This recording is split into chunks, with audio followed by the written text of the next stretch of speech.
नमस्कार दोस्तों, स्वागत है आप सभी का मैग्नेट ब्रेन्स पर। मेरा नाम है अरुण और हम लोग बात कर रहे हैं कक्षा 11वीं के बारे में।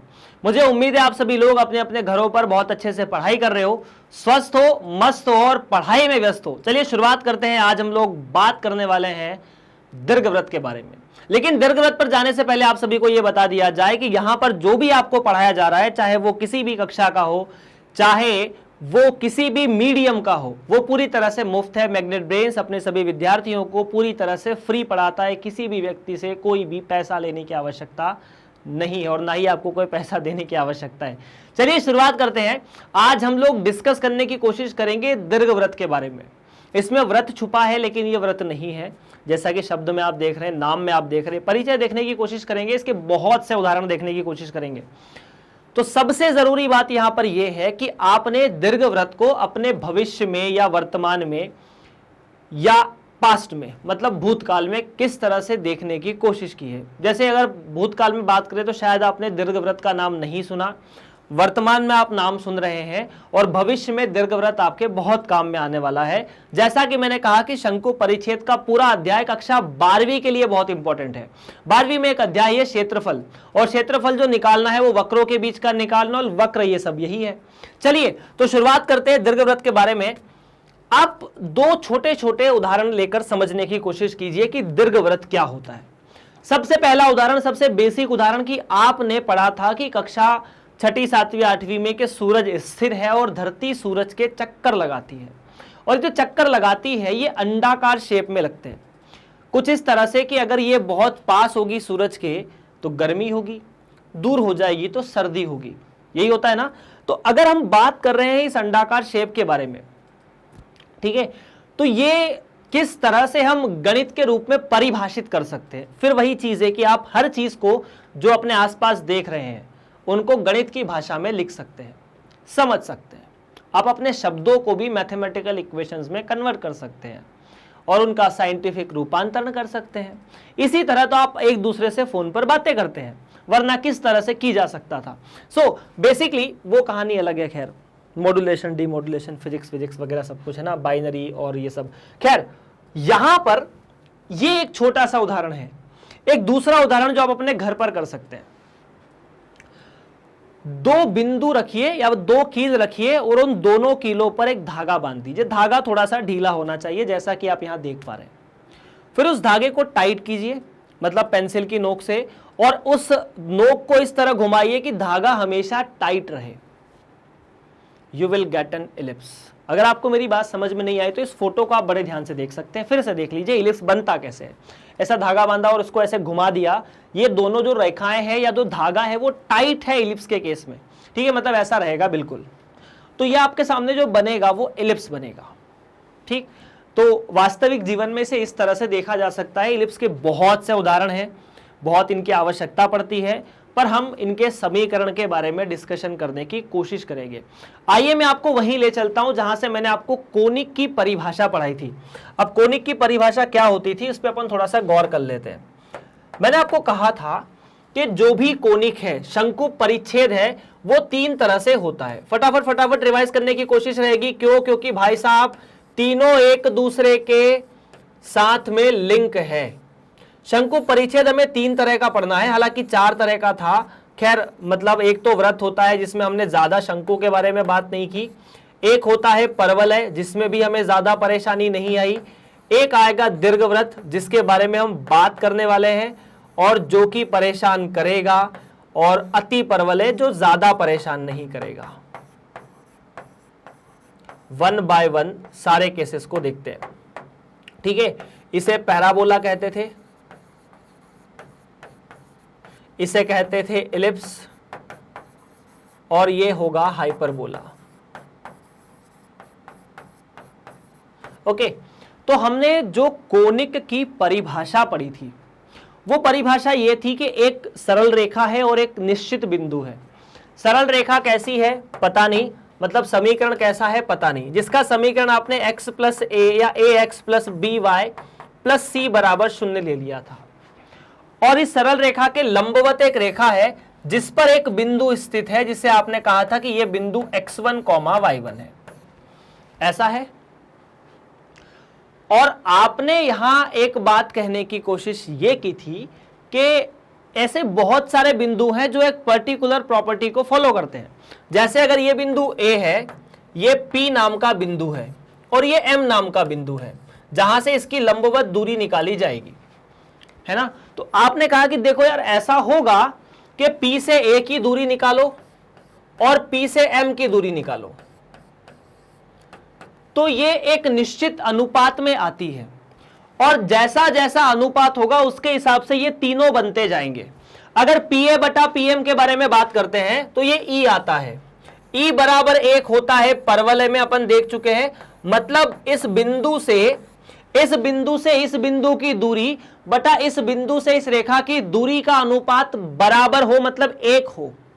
मतलब जितनी ये दूरी उतनी ये दूरी। इस केस में हमें क्या मिल रहा था? परवलय मिल रहा था। अब यदि E का मान 1 से छोटा हो जाए, एक बात ध्यान रखना कि E हमेशा 0 से बड़ी है। इस केस में यदि ऐसा हो जाए, मतलब ये वाली जो दूरी है वो कम हो जाए और ये वाली दूरी बढ़ जाए, ऐसा हो सकता है, तब हमें दीर्घवृत्त मिलता है। क्या मिलता है सर जी? दीर्घवृत्त। तो दीर्घवृत्त में E का मान 0 से 1 के बीच में कुछ भी हो सकता है। तो क्या होगा? ये प्रश्न दर प्रश्न बदलेगा। E का मान कभी 0.2 हो सकता है, कभी 0.9 हो सकता है, कभी √3/2 हो सकता है, कभी 1/2 हो सकता है। मतलब दीर्घवृत्त के प्रश्नों में हमें E निकालना पड़ेगा। बात समझ में आई क्या? परवलय में E का मान फिक्स था, इसीलिए परवलय के किसी सवाल में आपसे यह नहीं पूछा कि इस परवलय की उत्केंद्रता कितनी है। E का मतलब उत्केंद्रता। उत्केंद्रता को अंग्रेजी में कहते हैं इसेंट्रिसिटी। क्या कहते हैं इसको? उत्केंद्रता। तीसरा केस आएगा कि E जो है वो 1 से बड़ा हो, तो खैर हमें उसके बारे में ज्यादा बात नहीं करनी अभी। E जो 1 से बड़ा है तो वो अति परवलय का जन्म देता है। अगर E 1 से बड़ा है तो वो किसको जन्म देता है? अति परवलय को।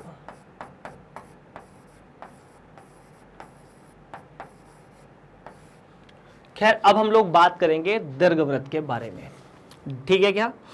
और हमें दीर्घवृत्त के मानक समीकरण को ही पढ़ना है, इससे ज्यादा हमें कुछ नहीं पढ़ना है। दीर्घवृत्त का समीकरण क्या हो सकता है, कैसे हो सकता है और इस तरह से समीकरण क्या बनेगा, इसके बारे में हम डिस्कशन नहीं करने जा रहे हैं। हम सिर्फ और सिर्फ दीर्घवृत्त के जो 2 मानक समीकरण हैं उनके बारे में बात करेंगे। चलिए, अब दीर्घवृत्त के केस में थोड़ा सा परवलय से अलग अलग चीजें होती है। दीर्घवृत्त के केस में जैसे परवलय में एक होता था फोकस, नाभि होती थी, दीर्घवृत्त में 2 नाभियां होगी। दीर्घवृत्त में 2 नाभियां होगी तो 2 नियताएं होगी। ये क्या होती है अपन डिस्कस करने वाले हैं अभी। अक्ष तो एक ही होगा, ठीक। तो चलिए 1 बाय 1 अगर आपने लिख लिया है तो अपन डिस्कस करने की कोशिश करते हैं, आगे बढ़ते हैं और आगे बात करेंगे हम लोग इलिप्स के बारे में। तो जैसे मान लीजिए ये हम लोग 1 बाय 1 दोनों इलिप्स के बारे में बात कर रहे हैं। पहला इलिप्स देखते हैं जिसका समीकरण भी हम देखने वाले हैं। ये एक्स अक्ष और वाई अक्ष है जिनके बारे में आपको पहले से जानकारी है। ये एक्स अक्ष है और ये वाई अक्ष है, और जहां पर एक्स अक्ष और वाई अक्ष आपस में एक दूसरे को काटते हैं उसे 0,0 कहा जाता है। ठीक है क्या? ठीक है। हमने 2 बिंदु लिए हैं इस 0,0 पर, या 2 रेखाएं ली है पहले जो वाई अक्ष के समांतर है। किसके? वाई अक्ष के समांतर है, मतलब एक्स अक्ष के लंबवत है। इन दोनों रेखाओं के साथ साथ हमने 2 बिंदु भी लिए हैं। ठीक है, इतना क्लियर है। अब अगर मैं कहता हूं कि ऐसे बहुत से बिंदु हैं जिनकी इस बिंदु से दूरी का अनुपात और इस रेखा से दूरी का अनुपात 1 से छोटा है, क्या ये बात ठीक है? तब हमारे केस में एक फोटो तो यहां से ऐसा, मतलब उन सभी को मिलाएंगे तो ऐसा फोटो बन जाएगा, और इधर से मिलाएंगे तो ऐसा फोटो बन जाएगा, और यही दीर्घवृत्त का शेप बनता है लगभग। ठीक। तो इन दिस केस अगर अपन बात करें तो हमारा जो दीर्घवृत्त आता है वो इस तरह से बन जाता है। 1 बाय 1 अपन बात कर लेते हैं। ये रेखा एक्स अक्ष या वाई अक्ष के समांतर, ये रेखा एक्स अक्ष है, ये वाई अक्ष है, ये इसके लंबवत है। इतना क्लियर है क्या? डन। इस तरह के परवलय का जो समीकरण होता है उसके बारे में अपन बात कर लेते हैं 1 बाय 1। छोटी छोटी बातें हैं सर। पहला बात ये, या इस तरह का जो दीर्घवृत्त है इसका समीकरण होता है x का वर्ग बटा a का वर्ग प्लस y का वर्ग बटा b का वर्ग बराबर 1। और इस केस में a b से बड़ा होता है, या a का वर्ग जो है वो b के वर्ग से बड़ा होता है। a का वर्ग है वो b के वर्ग से बड़ा होता है, तब ये ऐसा फोटो बनता है, x का वर्ग बटा a का वर्ग प्लस y का वर्ग बटा b का वर्ग। उदाहरण के लिए आप कह सकते हैं कि x का वर्ग बटा 25 प्लस y का वर्ग बटा 16 बराबर 1। क्लियर है? परवलय के केस में कुछ कुछ चीजें ऐसी होती है जिनके बारे में हम अभी बात करने वाले हैं, और हम बहुत सी बातें करने वाले हैं। यहां आपको छोटी सी बात ध्यान रखनी है कि जितनी चीजें मैं बताने वाला हूं वो सभी यहां हम लोग बनाएंगे। यहां ध्यान रखें कि कौन सी चीज कहां होती है, क्यों होती है, और कहां से किस तरह से दूरियां निकालने की कोशिश की जाएगी। बात ठीक है क्या? तो किसी भी परवलय में सबसे पहले अगर यह समीकरण आपको दिया जाए, सुनना मेरी बात, अगर ऐसा समीकरण दिया जाए जहां a b से बड़ा हो, तो इस परवलय में आपको दो रेखाएं दिख रही है, एक तो ये वाला, दूसरा ये वाला। अगर आपने इस दीर्घवृत्त में दो रेखाएं दिख रही है, आपने परवलय देखा था, पैराबोला के केस में एक लाइन होती थी जिसको अपन अक्ष बोलते थे। दीर्घवृत्त में दो अक्ष हैं, दीर्घवृत्त में दो अक्ष हैं, एक तो ये वाला और दूसरा ये वाला। मतलब अगर मैं कहना चाहूं दीर्घवृत्त के अंदर, मान लीजिए ये बिंदु A है, ये बिंदु B है और ये बिंदु CD है, तो A से B की जो दूरी है, एक तो अक्ष ये वाला है और C से D की जो दूरी है एक अक्ष ये वाला है। तो सबसे पहले इस केस में हम दीर्घवृत्त के केस में, जहां दीर्घवृत्त जो है, दीर्घवृत्त समीकरण क्या है सर जी? x का वर्ग बटा a का वर्ग प्लस y का वर्ग बटा b का वर्ग बराबर 1, और इस केस में a का वर्ग जो है वो b के वर्ग से बड़ा है। तो इस केस के अंदर सबसे पहली बात हम लिखेंगे दीर्घ अक्ष, कि इस केस में दीर्घ अक्ष कौन सा है। दीर्घ अक्ष मतलब यहां दो अक्ष होते हैं, एक अक्ष वो जो बड़ा है, मतलब आप देख सकते हैं AB की लंबाई बड़ी है तो AB दीर्घ अक्ष कहलाएगा, CD लंबाई छोटी है तो ये लघु अक्ष कहलाएगा। ठीक है क्या? तो दीर्घ अक्ष जो यहां पर है वो x अक्ष है। क्या ये बात ठीक है? दीर्घ अक्ष कौन सा है? x अक्ष है। अगर आपसे कोई बोले कि दीर्घ अक्ष का समीकरण निकालो, तो दीर्घ अक्ष का समीकरण निकालना बड़ा आसान है। हम देख चुके हैं कि x अक्ष का समीकरण होता है y बराबर 0।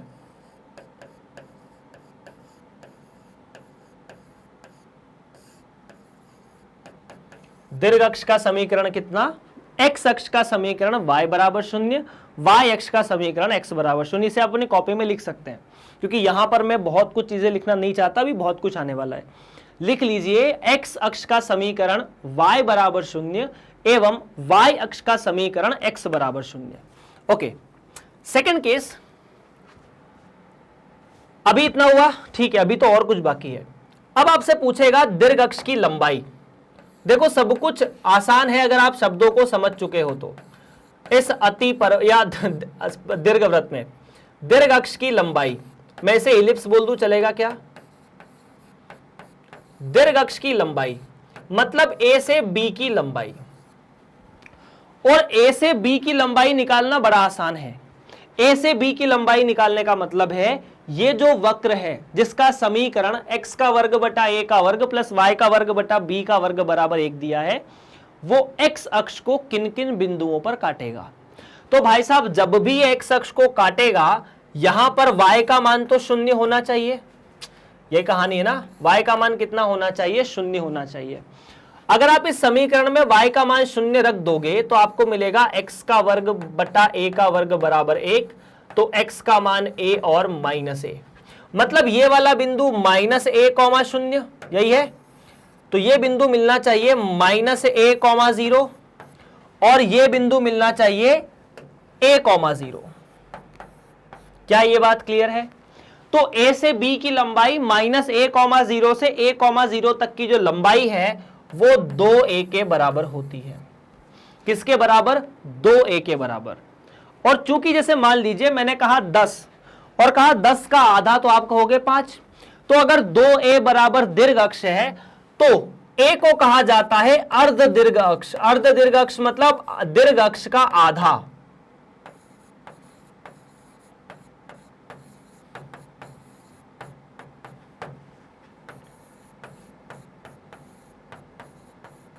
अब ये अर्ध दीर्घ अक्ष की लंबाई मतलब देख लो, ए जो है वो अर्ध दीर्घ अक्ष की लंबाई है।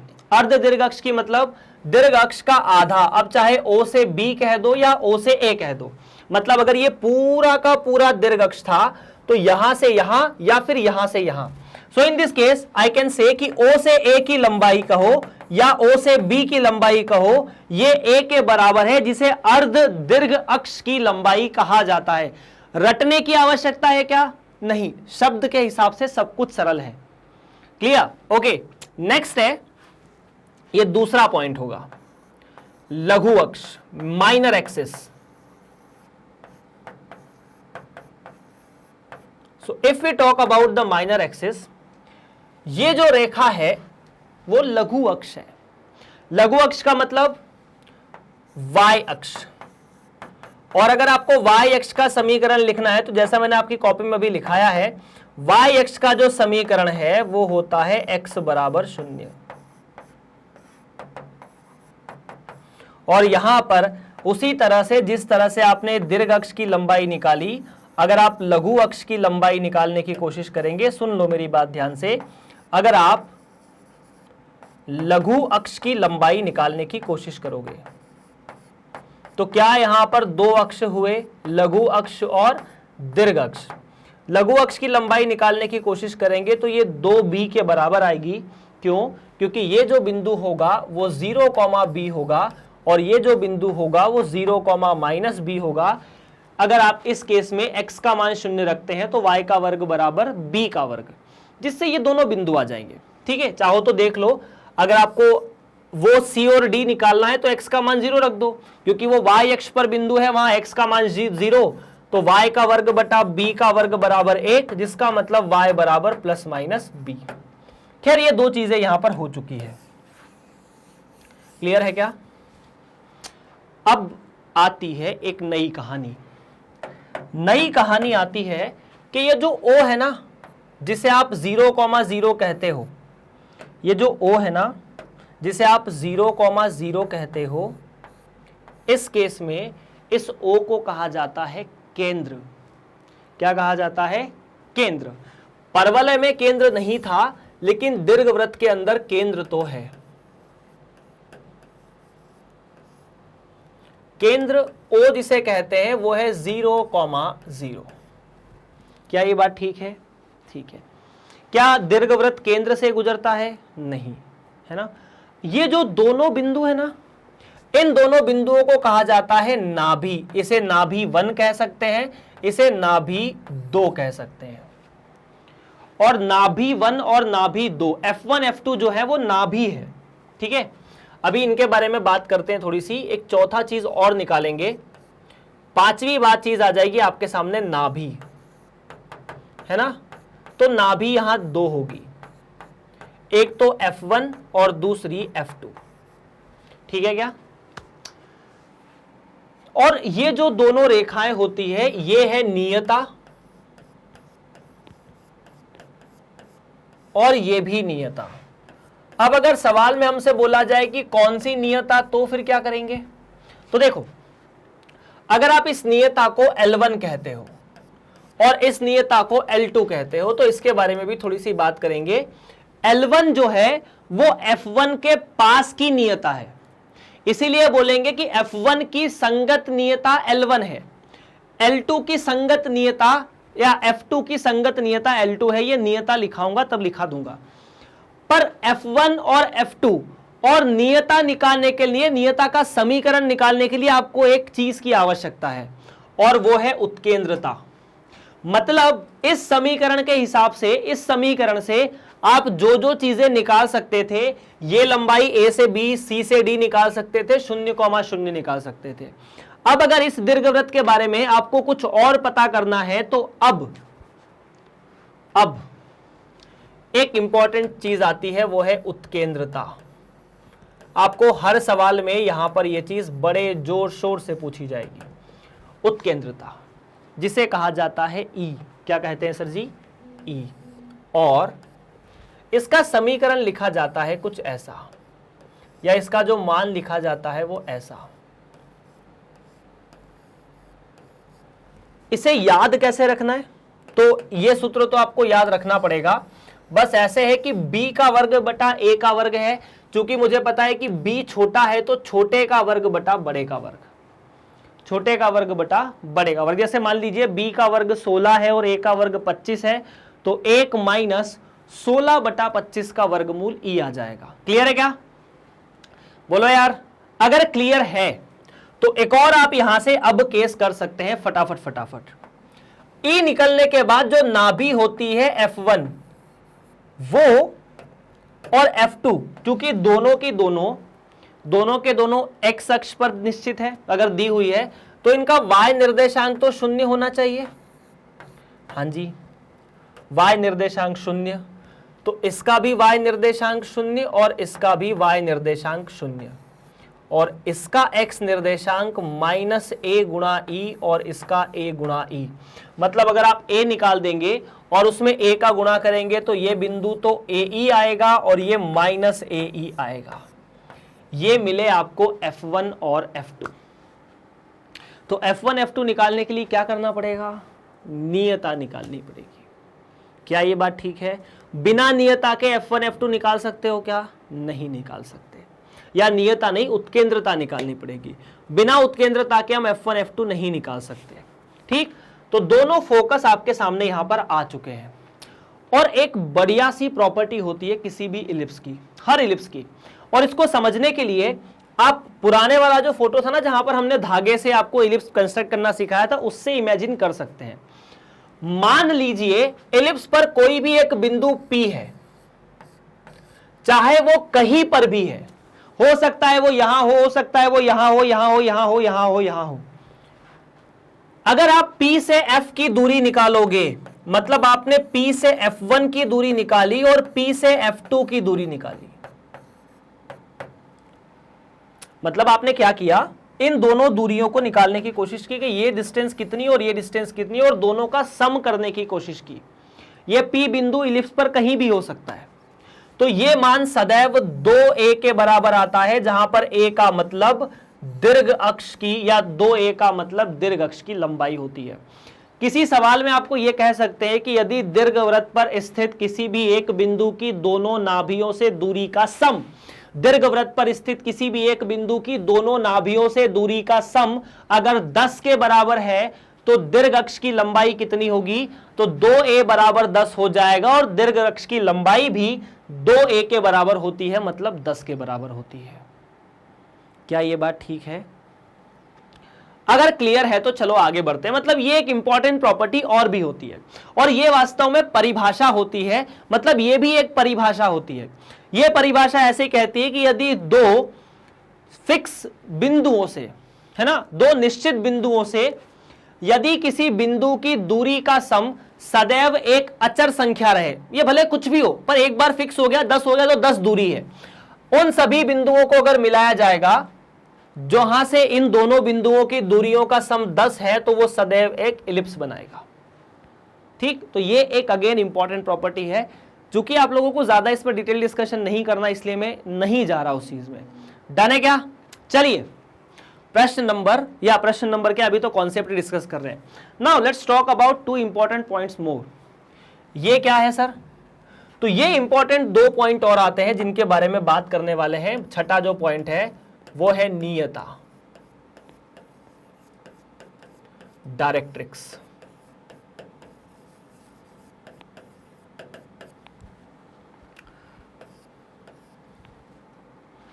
ये जो दोनों रेखाएं है ना, ये दोनों नियता कहलाती है।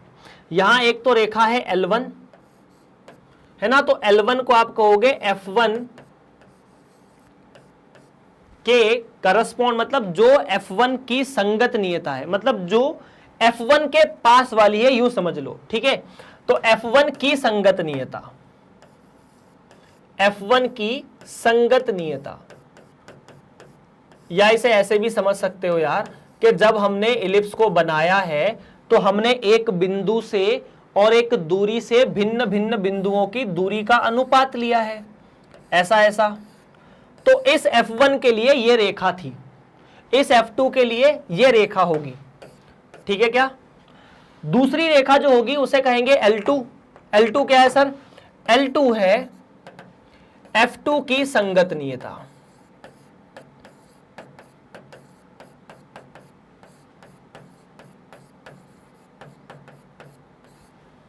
ठीक है क्या। अब देखो मैं आपको समीकरण लिखाता हूं, इनका समीकरण होता क्या है। ये -AE है ना, तो इसका जो समीकरण होगा, चूंकि ये रेखा, पहली बात तो ये है कि सर ये रेखा कौन सी है, ये रेखा y अक्ष के समांतर है। y अक्ष के समांतर रेखा का समीकरण x बराबर k या h होता है। मतलब ऐसा, ये रेखा का समीकरण x बराबर -a/e, ये AE था, इसका समीकरण x बराबर -a/e, यहां इसे याद रख लो, काफी इंपॉर्टेंट है। उसी तरह उस रेखा का समीकरण x बराबर a/e, ठीक है क्या। और अगर ये दोनों बिंदु A और B थे, मान लेते हैं ये बिंदु M है और ये बिंदु N है। M और N कौन कौन से बिंदु हैं? M और N वो बिंदु हैं जहां पर नियता दीर्घ अक्ष के साथ मिल रही है। ये नियताएं हैं, ये दीर्घ अक्ष है, ये नियता, ये दीर्घ अक्ष। तो M और N वो दो बिंदु हैं। तो सबसे पहले अगर L1 की संगत नियता लिखोगे तो इसका जो समीकरण होना चाहिए वो होना चाहिए भाई लोगों x बराबर -a/e, मतलब बिना e के समीकरण निकलना मुश्किल है। और इसका समीकरण x बराबर a/e। और दूसरी बात, ये कहां कहां मिलेगा? तो सर ये जो M नाम का बिंदु होगा, आपको पता ही है कि हम x अक्ष पर ऐसी बहुत सी रेखाएं देख चुके हैं। तो ये -a/e, 0, और ये जो बिंदु है वो मिलेगा a/e, 0। And that is the final photo of this kind of ellipse. Check कर लो फटाफट फटाफट। तो यार ना, इस दीर्घवृत्त को आप बड़े ध्यान से देखिए, देख चुके हैं आप लोग, लिख चुके हैं आप। इसे 9 बिंदुओं की मदद से समझ सकते हैं। सबसे पहला बिंदु है केंद्र बिंदु 0,0। इस 0,0 से जितना इधर गए उतना ही इधर गए। क्या ये AE है तो ये -AE है, 3 बिंदु तो ये हो गए। अब यहां से यहां गए तो ये A है, और यहां से यहां गए तो ये -A है। क्लियर है। उसके बाद आखिरी वाला a/e और ये a/-e, और यहां पर 0,b और 0,-b। अब पता है, इसी में बहुत सारे सवाल उलझाने वाले हो सकते हैं। पहली बात ये कि क्या आप केंद्र से नाभि की दूरी बता सकते हैं? हाँ, OE या O से F1 की दूरी या F2 की दूरी दोनों बराबर हैं, AE, ठीक है। क्या आप केंद्र से नियता की दूरी बता सकते हैं? a/e, क्योंकि ये जो बिंदु है वो 0, 0, ये a/e, यहां पर भी 0, 0 -a/e। इन दोनों दूरियों की आपको आवश्यकता पड़ सकती है। अब केंद्र से ये जो दीर्घ अक्ष का अंतिम बिंदु है और ये जो दीर्घ अक्ष का अंतिम बिंदु है, इनके बारे में बात कर सकते हैं। और एक बात बता देता हूं यहां पर, और ये जो दीर्घ अक्ष के अंतिम बिंदु है ना, A और B, इनको कहा जाता है शीर्ष। क्या कहते हैं सर जी? शीर्ष, ठीक है। एक पॉइंट यहां लिख लो, A जो बिंदु है वो -a, 0 है, और B जो बिंदु है वो a, 0 है ना। a, 0 ये A वाला बिंदु और ये B वाला बिंदु, इन दोनों बिंदुओं को कहा जाता है कंबाइनली शीर्ष। क्या कहते हैं? शीर्ष। इतनी कहानी इस वाले दीर्घवृत्त की है। यहां और भी कुछ चीजें बच गई है जिनके बारे में बात करेंगे। अब और क्या बचा है? तो क्या यहां पर नाभिलंब जैसा कुछ होना चाहिए? होना चाहिए। यहां एक नई चीज पता चली है, उत्केंद्रता। उसको भूलना नहीं, उत्केंद्रता को भूलना नहीं। इसी में अपन ना बहुत कुछ नया लिख देंगे, ज्यादा समस्या की बात नहीं है। देखो यार, क्या ये बात क्लियर है? अगर क्लियर है तो मैं आगे बढ़ रहा हूं।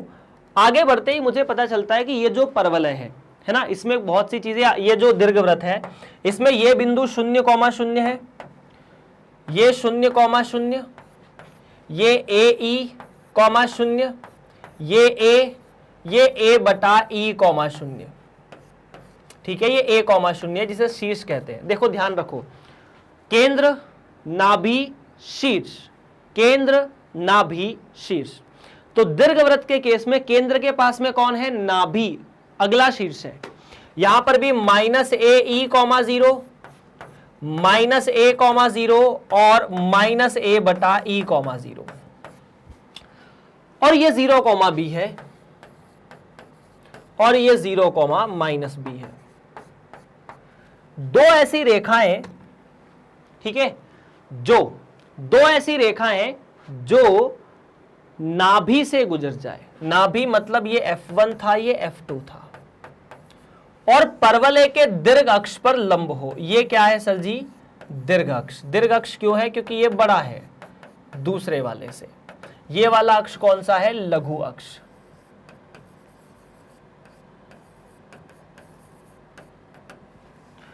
इन दोनों को कहा जाता है नाभि लंब। किस किस को? इन दोनों को। किस किस को? एक तो ये बिंदु है, दूसरा ये बिंदु है, तीसरा ये बिंदु है, और चौथा ये बिंदु है। अगर इसे कहेंगे P Q R S, तो PQ और RS दो नाभि लंब आपके पास आते हैं। देख लो फटाफट, PQ और RS क्या है? PQ और RS दो नाभि लंब हैं। नाभि लंब जीवा जिन्हें कह सकते हैं, नाभि लंब जीवा, मतलब ऐसी रेखा जो नाभि पर लंब हो, नाभि लंब कहलाती है। नाभि पर लंब हो मतलब नाभि से गुजरे और अक्ष पर लंब हो, दीर्घ अक्ष पर लंब हो। अब ये नाभि लंब के समीकरण कैसे निकालें? तो चलिए बात करते हैं वन बाय वन, है ना। नाभि लंब का समीकरण कैसे निकालें, इसकी आवश्यकता हमें पड़ने वाली है। ध्यान से देखो, परवलय को मैं ना या दीर्घवृत्त को मैं यहां पर बनाने की कोशिश कर रहा हूं। इलिप्स जो है वो यहां बन जाएगा अभी आपका। ये इलिप्स है, ये पॉइंट कौन सा है? ए ई कॉमा जीरो, और ये जो है वो माइनस ए ई कॉमा जीरो है। एक ऐसी रेखा जो ए ई कॉमा जीरो से गुजरे, एक ऐसी रेखा जो माइनस ए ई कॉमा जीरो से गुजरे। अब यह रेखा चूंकि वाई अक्ष के समांतर है, मैं आपको बता चुका हूं कि अगर कोई रेखा वाई अक्ष के समांतर है तो उस पर x का मान सदैव समान रहेगा। अपन ने इसको P बोला है, इसको Q बोला है, इसको R बोला है, इसको S बोला है। ये बोला ना R, अच्छा नीचे वाला बिंदु है, ठीक है। ये R बोला है, इसको S बोला है। अब देखो वन बाय वन सारी बातें करते हैं। अगर P के बारे में बात करें, Q के बारे में बात करें, R के बारे में बात करें और S के बारे में बात करें, तो PQ जो रेखा है वो y अक्ष के समांतर है। y अक्ष के समांतर अगर कोई रेखा है तो उस पर x का मान सदैव समान है। मतलब अगर यहां पर x का मान माइनस ए ई है तो P पर भी माइनस ए ई होगा और Q पर भी माइनस ए ई होगा। y निर्देशांक के बारे में नहीं पता। ये रेखा कहां से गुजर रही है? ए ई वाले बिंदु से। ए ई x का मान है, यहां पर भी x का मान सदैव ए ई रहेगा, तो ये भी ए ई और ये भी ए ई। ठीक ठीक। अब हमें ये वाला बिंदु निकालना है यार, मतलब इनके y निर्देशांक और निकालने हैं। तो अब देखो परवल या दीर्घवृत्त का समीकरण क्या होता है। इसका समीकरण क्या है? एलिप्स का समीकरण, इक्वेशन ऑफ एलिप्स क्या है? इक्वेशन ऑफ एलिप्स है x का वर्ग बटा a का वर्ग प्लस y का वर्ग बटा b का वर्ग बराबर 1। हमें वो बिंदु देखने हैं जहां x का मान या तो ए ई हो या माइनस ए ई हो। y का मान देखना है, तो x का मान चाहे ए ई हो या माइनस ए ई हो, अगर आप वहां रखोगे तो x का वर्ग तो a का वर्ग e का वर्ग आएगा ना। अगर मैं इसकी जगह ए ई रखता हूं तो भी ऐसे ही मिलेगा। हमें y का वो मान निकालना है जहां पर x का मान ए ई हो, ऐसा कुछ। अब चाहे माइनस ए ही रखोगे ना तो यहां पर माइनस हो जाएगा, मतलब चिंता की कोई बात नहीं है। अब देखो माइनस हो जाएगा तो वर्ग माइनस का वर्ग भी पॉजिटिव हो जाएगा, तो इसको सॉल्व करने पर आपको मिलेगा a का वर्ग बटा e का वर्ग बटा a का वर्ग प्लस y का वर्ग बटा b का वर्ग बराबर 1। a का वर्ग से a का वर्ग कटा, बिल्कुल कटा, तो मुझे मिलता है यहां से e का वर्ग प्लस y का वर्ग बटा b का वर्ग बराबर 1। अब e के वर्ग को वहां रखो, ठीक है। तो y का वर्ग बटा b का वर्ग बराबर 1 माइनस e का वर्ग। ये तो ठीक रहा है ना। अब एक बात बोलूं, e जो है ना वो a और b से निकलता है। क्या मैं सही कह रहा हूं? हाँ बिल्कुल सही कह रहा हूं। क्यों? क्योंकि मुझे पता है कि e का जो मान है वो होता है वर्गमूल 1 माइनस b का वर्ग बटा a का वर्ग। यहां रख दो तो e का जो वर्ग है ये वर्गमूल हट जाएगा, वर्ग करने पर हट जाएगा 1 माइनस b का वर्ग बटा a का वर्ग। अब ये माइनस साइन हटाओगे तो 1 से 1 चला गया, y का वर्ग बटा b का वर्ग बराबर b का वर्ग बटा a का वर्ग, और वी कैन से y का वर्ग बराबर b की घात 4 बटा a का वर्ग। इसे वहां पहुंचाया, दोनों साइड वर्गमूल अगर लोगे तो y का मान मिलना चाहिए। ध्यान से देखो, y बराबर b का वर्ग बटा a, क्योंकि b की घात 4 का वर्गमूल b का वर्ग, और यहां प्लस माइनस जैसी दो चीजें आनी चाहिए। अगर प्लस माइनस जैसी दो चीजें आनी चाहिए तो प्लस b का, देखो दो बिंदु आएंगे, या तो y का मान b का वर्ग बटा a होगा या b का वर्ग बटा a का माइनस होगा। अब y b का वर्ग बटा a है, मतलब ऊपर ऊपर वाले बिंदु, तो b का वर्ग बटा a इन दोनों में आना चाहिए। तो p और s जो है वहां पर b का वर्ग बटा a और यहां पर भी b का वर्ग बटा a, ये आ गए इन दोनों बिंदुओं के निर्देशांक। यहां पर माइनस आ जाएगा, नेगेटिव वाला पार्ट यहां आ जाएगा, तो माइनस b का वर्ग बटा a और माइनस b का वर्ग बटा a। In this case these are the 2 points और 4 पॉइंट्स जहां से आप लैटस रेक्टम या नाभिलंब जीवा इलिप्स में खींच सकते हैं। तो यह है नाभिलंब जीवा के निर्देशांक। याद रहेंगे क्या? बिल्कुल याद रहेंगे। हमें क्या याद रखना है? हमें कुछ याद नहीं रखना, ये सब हटा रहा हूं मैं ताकि आप लोगों को कुछ कुछ चीजें बड़ी आसानी से दिखाई दे। हमें कुछ नहीं याद रखना, हमें दो चीजें याद रखनी है, एक तो AE और b का वर्ग बटा a। अब प्रथम चतुर्दांश में गए ये वाला बिंदु, तो प्रथम चतुर्दांश में तो x और y दोनों धनात्मक होते हैं, मतलब ये AE b का वर्ग बटा a। दूसरे में आए तो दूसरे में x ऋणात्मक हो जाता है, तो माइनस AE b का वर्ग बटा a। ठीक है, तीसरे में पहुंचे तो तीसरे में x और y दोनों ऋणात्मक होते हैं, तो माइनस AE माइनस b का वर्ग बटा a, और चौथे में x धनात्मक हो जाता है, y का मान ऋणात्मक हो जाता है। क्या ये बात ठीक है? ठीक है। अगर आपने इसे p कहा था, इसे q कहा था, इसे r कहा था और इसे s कहा था, ठीक है, तो यहां पर आप इस बात को ध्यान रख लीजिए कि p से q की लंबाई हो और r से s की लंबाई हो, वो होती है नाभिलंब जीवा की लंबाई। मतलब चूंकि ये नाभिलंब जीवा है तो इसकी लंबाई जो होगी वो नाभिलंब जीवा की लंबाई होगी, या नाभि लंबाई नहीं, नाभिलंब जीवा की लंबाई। इसे नाभिलंब की लंबाई भी कह सकते हैं, नाभिलंब जीवा की लंबाई भी कह सकते हैं। सवालों में आपको दोनों चीजें मिल सकती है। नाउ कैसे निकालेंगे यार? तो P और Q नाम के दो बिंदु आपके पास है। अगर कोई रेखा y अक्ष के समांतर है, जैसे मान लीजिए रेखा y अक्ष के समांतर है, यहां पर x का मान कुछ भी है, y का मान यहां y2 है, यहां x का मान वही जो पहले था, यहां पर y2 है। मतलब अगर कोई रेखा x के समांतर या y के समांतर है, x का मान तो बदलेगा नहीं, इसलिए दोनों x समान है। तो अगर आप यहां से यहां की दूरी निकालना चाहते हैं ना, तो ये होती है y2 माइनस y1 का मापांक।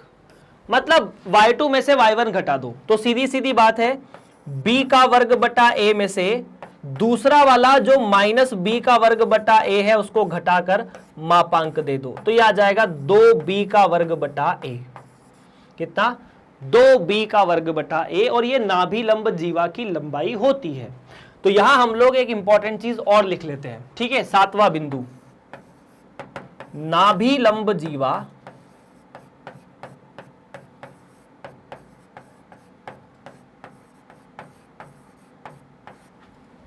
की लंबाई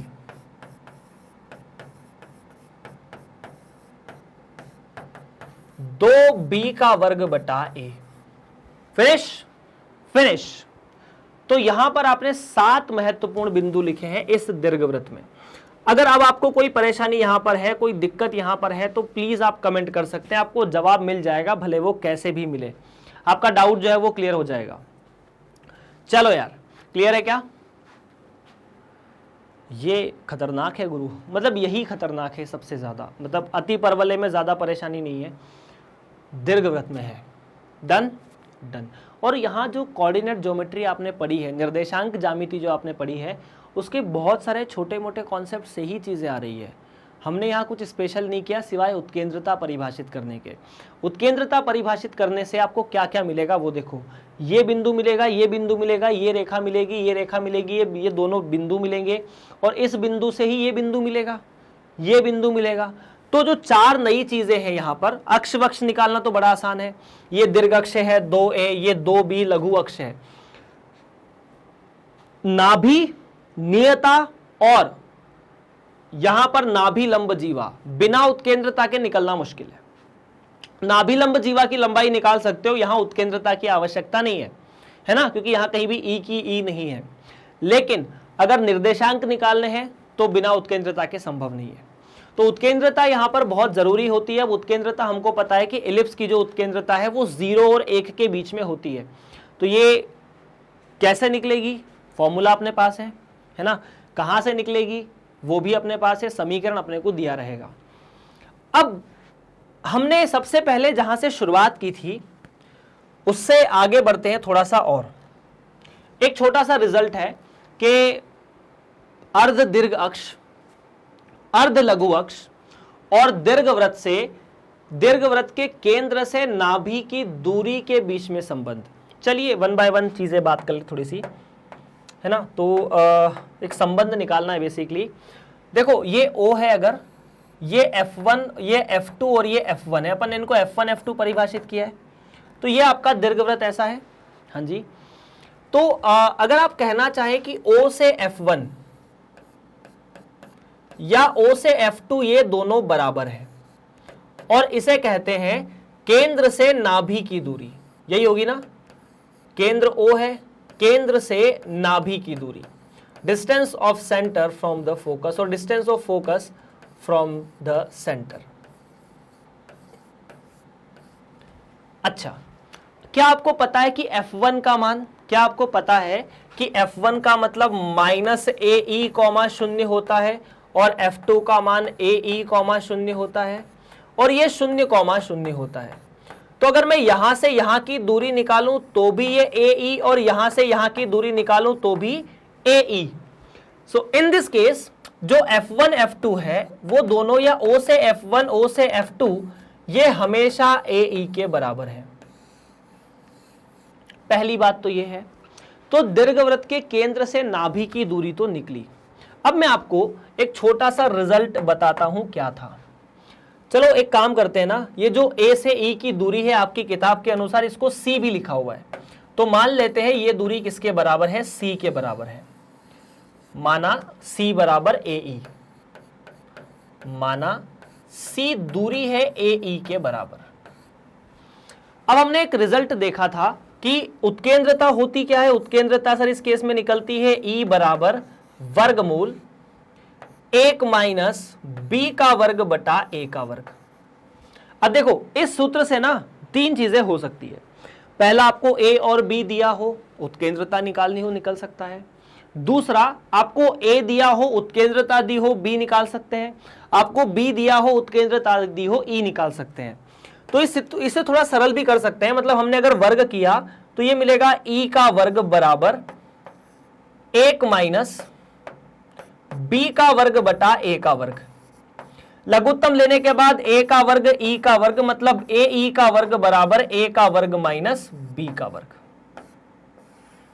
अब इस मतलब जब हमें A और B निकालना हो ना, मतलब अगर B निकालना हो, A और E दिया हो, तो भी इसका प्रयोग कर सकते हैं। पर इस रिजल्ट को बड़े ध्यान से देखो, ये क्या है। AE को तो अपन ने C बोला है, तो C का वर्ग बराबर A का वर्ग माइनस B का वर्ग। अब ऐसा पाइथागोरस प्रमेय आपने पढ़ी थी, C का वर्ग बराबर A का वर्ग प्लस B का वर्ग। तो सर यहां तो सी का वर्ग बराबर ए का वर्ग माइनस बी का वर्ग हो गया। अरे यहां सी और ए सब अलग अलग है। इसका मतलब है केंद्र से नाभि की दूरी, अर्ध दीर्घ अक्ष की लंबाई, ए का मतलब अर्ध दीर्घ अक्ष, बी का मतलब अर्ध लघु अक्ष। इसे अपन देख चुके ना, ए और बी क्या है। मैं आपको ये चीजें रिवाइज करा देता हूं पूरा का पूरा। ए का मतलब अर्ध दीर्घ अक्ष की लंबाई, अर्ध लघु अक्ष की लंबाई, या लघु अक्ष की लंबाई अगर 2 है तो अर्ध लघु अक्ष की लंबाई आप यहां से लिख सकते हैं। इसे भी लिख लो अगर चाहो तो। अर्ध लघु अक्ष सेमी माइनर एक्सिस, और हाँ ठीक है, सेमी माइनर एक्सिस की लंबाई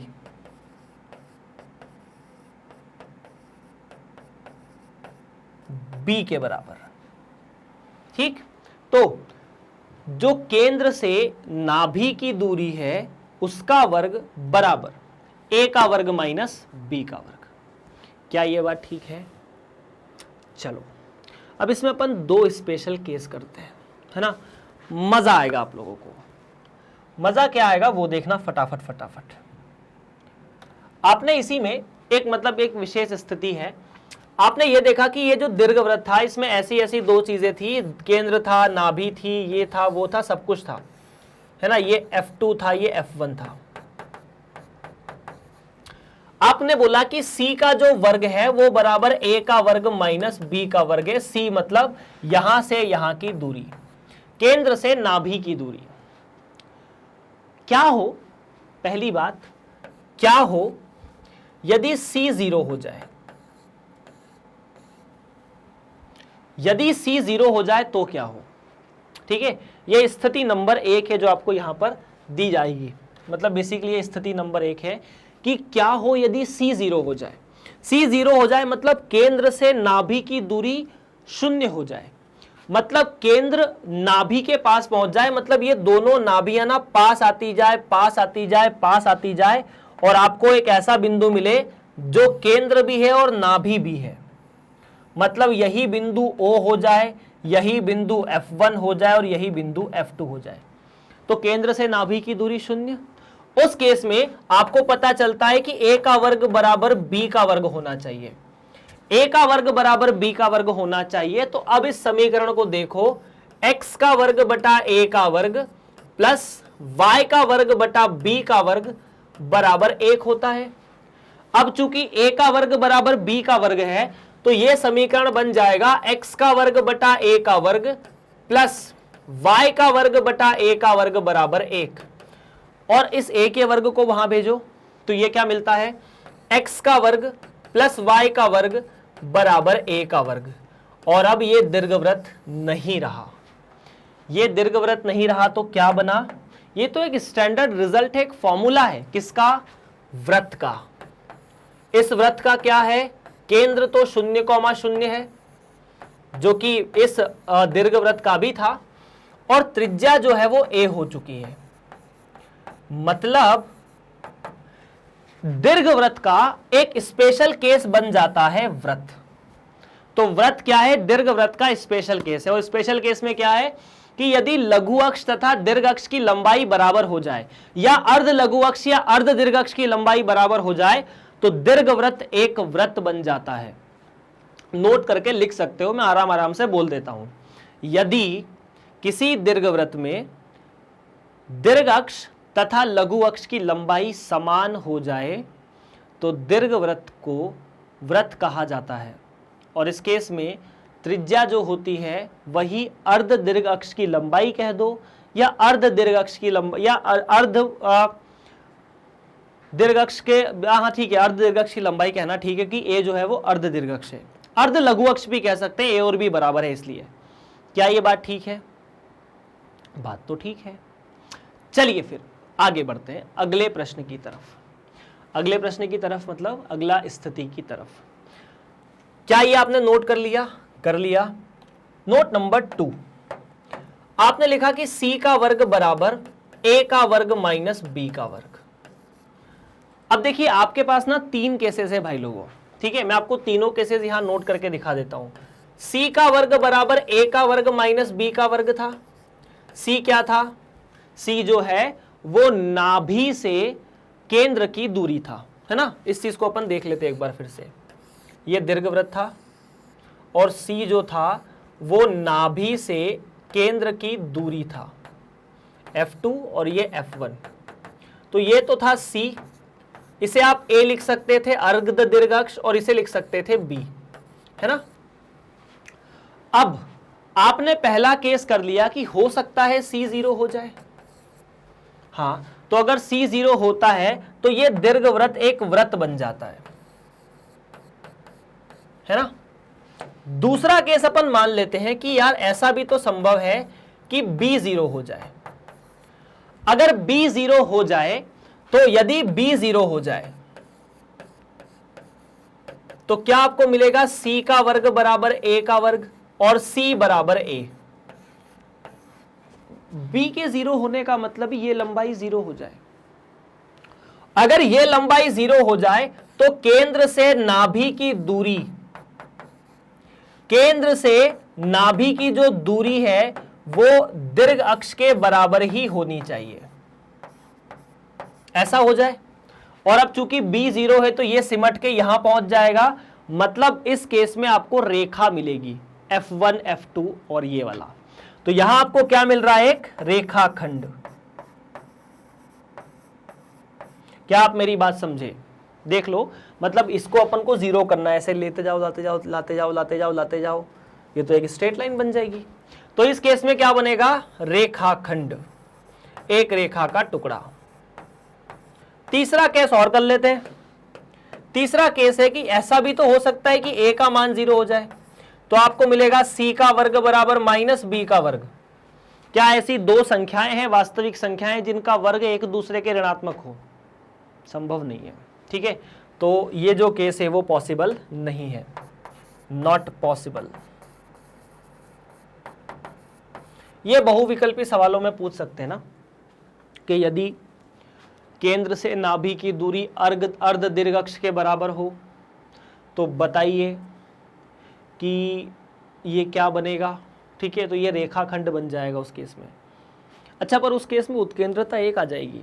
जैसे आपको पता है कि केंद्र से नाभि की जो दूरी होती है ना वो AE होती है ना सर जी, ये क्या होती है? AE होती है। अब C बराबर A है तो AE बराबर 1 हो जाना चाहिए, E का मान 1 हो जाना चाहिए। इसका मतलब E का मान 1 है तो दिखने से तो ये परवलय आ रहा है। तो ये परवलय तब कहा जाता है जब जिस प्लेन से हम लोग काट रहे हैं, हमने देखा था ना कि हम इस तरह से दो शंकु को काटते हैं, तो अगर सुनना, अगर जिस प्लेन से काट रहे हैं वो इस बिंदु से ना गुजरे तो परवलय बनता है, उस केस में E बराबर 1 आता है। अगर वो यहां से इस बिंदु से गुजर जाए ना तो भी E बराबर 1 आएगा, लेकिन रेखाखंड बनेगा। इसीलिए मैंने उस चीज को वहां स्पेसिफाई नहीं किया क्योंकि कंफ्यूजन बहुत ज्यादा हो जाता है इसमें, और ये काम का भी नहीं है वैसे। डन। तो ये दो विशेष स्थितियां आपकी किताब में दी हुई थी जिनको डिस्कस करना था। ये होता है दीर्घवृत्त। हम 1 बाय 1 सारी चीजें डिस्कस कर चुके हैं, कुछ करने का बचा ही नहीं है। उत्केंद्रता पता है सर जी, तो उत्केंद्रता क्या होती है? उत्केंद्रता होती है E बराबर वर्गमूल 1 माइनस B का वर्ग बटा A का वर्ग। सरल कर यहां इसे भी ऐसे लिख सकते हैं, AE का वर्ग बराबर A का वर्ग माइनस B का वर्ग। दो छोटे छोटे फॉर्मूले हैं जिनको अपन डिस्कस कर चुके हैं।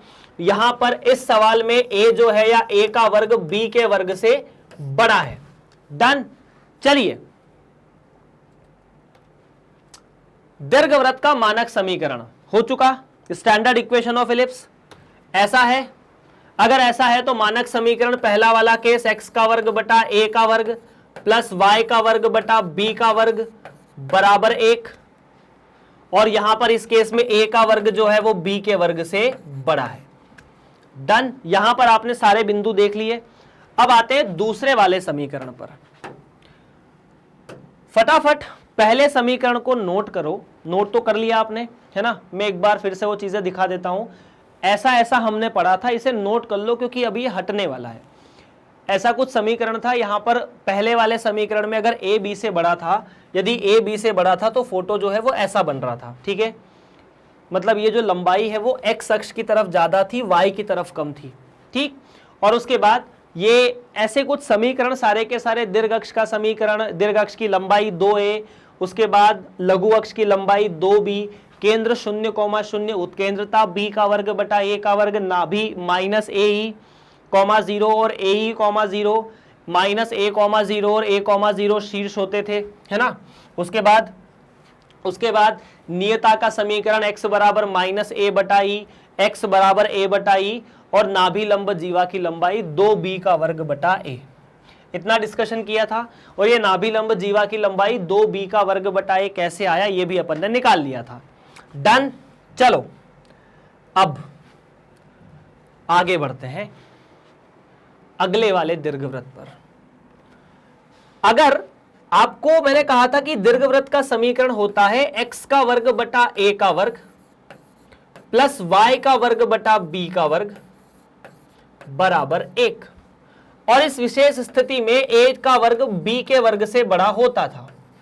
तब हम समीकरण को ऐसा लिख रहे थे, ठीक था। यदि b का वर्ग a के वर्ग से बड़ा हो जाए, अगर ये फिजा पूरी बदल जाए, मतलब जो b का वर्ग है वो a के वर्ग से बड़ा हो जाए, ऐसा भी तो हो सकता है। अगर b का वर्ग a के वर्ग के बराबर है तो ये वृत्त बन जाता है, अपन ने स्पेशल केस में देख लिया। अगर ऐसा हो जाए तो ये दीर्घवृत्त ऐसा बनता है, देख लो फटाफट। अब इस समीकरण में आपको सबसे पहला जो बिंदु पहचानना है वो है केंद्र, और रियली केंद्र फिर से 0,0 है, चिंता की बात नहीं है। अभी अगर आप देखो तो लंबाई y अक्ष की तरफ ज्यादा है ना, x की तरफ कम है, तो मैं कह सकता हूं क्या कि ये जो है वो है दीर्घ अक्ष, हां जी, और ये भाई साहब हो गए लघु अक्ष। और दीर्घ अक्ष पर ही नाभियां होती है ना, दीर्घ अक्ष पर क्या होती है, नाभियां होती। चलिए पहले दीर्घ अक्ष और लघु अक्ष का फंडा क्लियर कर लेते हैं। अगर समीकरण ऐसा है तो अगर यहां 0,a है तो ये अभी भी 0, या माइनस A,0 और A,0 रहेगा। ये 0,b और ये 0, माइनस b रहेगा, इसमें भी चिंता की कोई बात नहीं है। तो अब इस केस में मतलब वही यार, ये a कैसे निकाला, तो सर अगर आपने मतलब माइनस A,0 और 0,A,0 निकालना है तो y का मान 0 रख दो, x का वर्ग बटा a का वर्ग बराबर 1, x का वर्ग बराबर a का वर्ग, x बराबर a प्लस माइनस। अगर माइनस 0,b और 0, माइनस b निकालना है तो y का वर्ग बटा b का वर्ग बराबर 1, y बराबर b और माइनस b। Done done.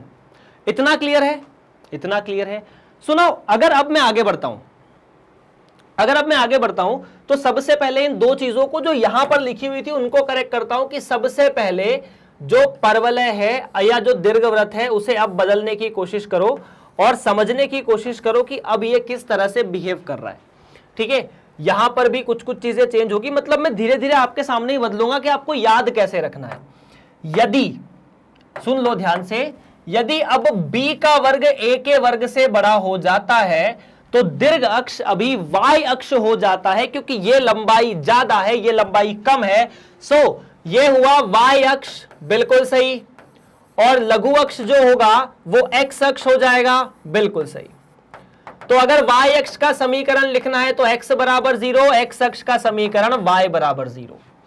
दीर्घ अक्ष की लंबाई, अब यार यहां से यहां तक की जो लंबाई है वो 0,b से 0, माइनस b की लंबाई 2b के बराबर, खत्म बात। तो अर्ध दीर्घ अक्ष की जो लंबाई है वो b के बराबर हो जाएगी, बात सही है, इसका आधा 2b का। लघु अक्ष की लंबाई 2a हो जाएगी और अर्ध लघु अक्ष की लंबाई a हो जाएगी। मतलब हमने क्या किया, अगर b a से बड़ा हो गया तो जहां जहां b लिखा था वहां वहां a लिख दिया, x अक्ष की जगह y अक्ष, y अक्ष की जगह a अक्ष। तो उत्केंद्रता में क्या करना है, यहां पर भी यही करना है, जहां जहां b है वहां वहां a और जहां जहां a है वहां वहां b, तो a का वर्ग बटा b का वर्ग। इतना ठीक है, ठीक है। अब देखो यार F1 F2 के बारे में थोड़ा सा ध्यान दो। चूंकि F1 F2 y अक्ष पर है तो इनके x निर्देशांक 0 और ये आ जाना चाहिए माइनस बीई और ये बीई, क्योंकि अभी जो ए का काम कौन कर रहा है, बी कर रहा है, और बी का काम कौन कर रहा है, ए कर रहा है। सेम चीज, खत्म।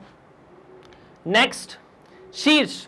तो सर अगर ये a,0 था तो 0,a और 0,-b, मतलब अगर इन दोनों बिंदुओं को लिखने की कोशिश करते हैं अपन, तो ये तो आ जाएगा 0,b और 0,-b।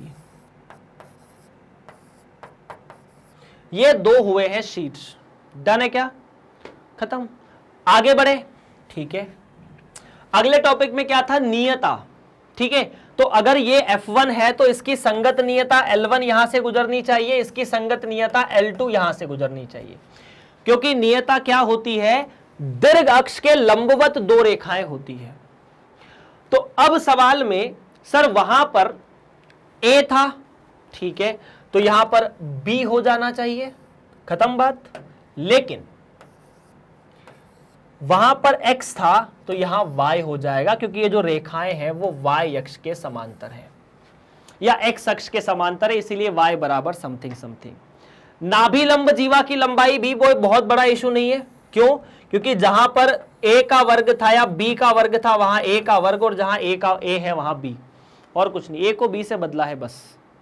इस सवाल मतलब इस प्रश्न में इस तरह के कॉन्सेप्ट में ज्यादा समस्या नहीं आने वाली है। डन डन, बस इतना सा काम है और कुछ नहीं करना है। सो बेसिकली ये दीर्घवृत्त का अगर ऐसा केस आता है तो ये समीकरण होगा। याद रखने की ऐसी चीजें हैं। सर ये वाला बिंदु कौन सा होगा, तो ये वाला बिंदु होगा 0,-b/e, ठीक है। ये वाला बिंदु 0,b/e। अब आइए बढ़ते हैं प्रश्न की तरफ, क्योंकि वही ज्यादा इंपॉर्टेंट है। 1 बाय 1 सारे प्रश्न फिनिश करते हैं, उसके बाद देखेंगे उदाहरण की तरफ बढ़ते हैं। मेन तो यही है। हाँ, नाभिलंब जीवा इस केस में निकाल चुके, 2a का वर्ग बटा b। ये जो केस है वो ऐसा है, ऐसी रेखा यहां से यहां तक जो नाभि से गुजरे, ये रेखा जो नाभि से गुजरे, तो इन दोनों का जो समीकरण है वो, या इन दोनों की जो लेंथ है वो 2a का वर्ग बटा b होती है। अगर आप पुराने वाले केस को याद रखना चाहें तो वो ऐसा है। इस केस में जो लंबाई है वो कितनी, ये लंबाई 2b का वर्ग बटा a थी। तो कुछ नहीं, अगर a b से बड़ा है या a का वर्ग b के वर्ग से बड़ा है और यहां b का वर्ग a के वर्ग से बड़ा है, तो कुछ नहीं, इसके आंसर में a को b से रिप्लेस कर दिया और कुछ नहीं किया। That is the final case. और अभी अपन इस पे सवाल करेंगे तो बहुत सी चीजें आपको क्लियर हो जाएगी 1 बाय 1। उदाहरण नंबर 9 इस अध्याय का 8 उदाहरण जो है उसमें वृत्त और परवलय के सवाल हम लोगों ने किए थे। दीर्घवृत्त x का वर्ग बटा 25 प्लस y का वर्ग बटा 9 बराबर 1 के नाभियों और शीर्षों के निर्देशांक, दीर्घ एवं लघु अक्ष की लंबाइयां, उत्केंद्रता और नाभिलंब जीवा की लंबाई ज्ञात कीजिए। Now how to find out the given points. शीर्षों के निर्देशांक पहली बात, दीर्घ एवं लघु अक्ष, ठीक है, की लंबाई, उत्केंद्रता और नाभिलंब जीवा की लंबाई। सबसे पहले कुछ मत करो, इस दीर्घवृत्त में यह पहचानो कि यह मानक समीकरण के जैसा है कि नहीं है, ठीक है। तो मानक समीकरण से अगर तुलना करें इसकी, ठीक है, x का वर्ग बटा 25 प्लस y का वर्ग बटा 9 बराबर 1। सवाल समझे कि आपको ये समीकरण दिया है, इसमें 4 बिंदु आपको निकालने हैं, परवलय दिया है, भिन्न भिन्न चीजें आपको निकालनी है। इसकी तुलना, अब तुलना क्यों करनी पड़ेगी वो देखो। इसकी तुलना मानक समीकरण मतलब x का वर्ग बटा a का वर्ग प्लस y का वर्ग बटा b का वर्ग बराबर 1 से करने पर, अगर ऐसा करेंगे तो कैन यू से मी कि सर a का वर्ग 25 है, हाँ बिल्कुल, और b का वर्ग 9 है, ये भी बात सही है। तो अगर a का वर्ग 25 और b का वर्ग बराबर 9 है, तो क्या इस केस में हम बोल सकते हैं कि a का वर्ग b के वर्ग से बड़ा है? बिल्कुल बड़ा है, ठीक है। तो साफ साफ बात है a का जो वर्ग है वो b के वर्ग से बड़ा है। चलिए इसका डायग्राम बनाते हैं, फोटो बनाते हैं, बाकी चीजें तो अपन बाद में निकाल लेंगे। a का वर्ग b के वर्ग से बड़ा है, सो देखना फटाफट अपन किस चीज के बारे में बातें कर रहे हैं। अपन ने बनाया एक बड़ा सा दीर्घवृत्त, ऐसा कुछ। यहां जो a का वर्ग है वो b के वर्ग से बड़ा है, तो भाई साहब फोटो जो है वो कुछ ऐसा बनना चाहिए, x अक्ष की तरफ ज्यादा, y अक्ष की तरफ कम। ये दीर्घवृत्त है, बिल्कुल है। यहां पर जैसे कि आप देखेंगे कि सबसे पहले मैंने आपसे कहा था कि आपको क्या क्या दिया है वो निकालते हैं, शीर्षों के निर्देशांक, ठीक है। तो सर ये जो शीर्ष होते हैं, ये बिंदु कौन सा होता है, a,0 और -a,0। तो पहली बात, a का मान कितना, a का मान बेसिकली यहां से देखोगे तो a का मान 5 आया और b का मान 3 आया। वो प्लस माइनस वाली कहानी अपन अभी छोड़ रहे हैं। पहली बात, शीर्षों के निर्देशांक। तो शीर्ष जो है, चूंकि वो a,0 और -a,0 होता है, इसलिए इन दोनों को कंबाइन करके +-a,0 लिख देते हैं। +-a,0 मतलब +-5,0 इस केस में। ठीक, दीर्घ एवं लघु अक्ष की लंबाई, ठीक है। तो दूसरा केस, दीर्घ अक्ष की लंबाई, लेंथ ऑफ मेजर एक्सिस। तो दीर्घ अक्ष की लंबाई बड़ी सिंपल है यार, जो बड़ा है उसका डबल दीर्घ अक्ष होता है, जो छोटा है उसका डबल लघु अक्ष होता है। कौन है सर बड़ा, a, तो 2a, 2a मतलब 10।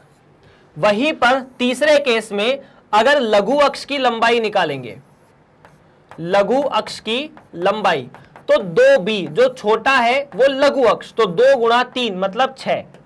क्लियर है क्या? तो भाई साहब ये तो मिला 6 के बराबर। आप इतना ही निकाल सकते हैं। हाँ, नाभिलंब जीवा की लंबाई और निकाल सकते हैं। इस केस में नाभिलंब जीवा की लंबाई, नाभिलंब जीवा,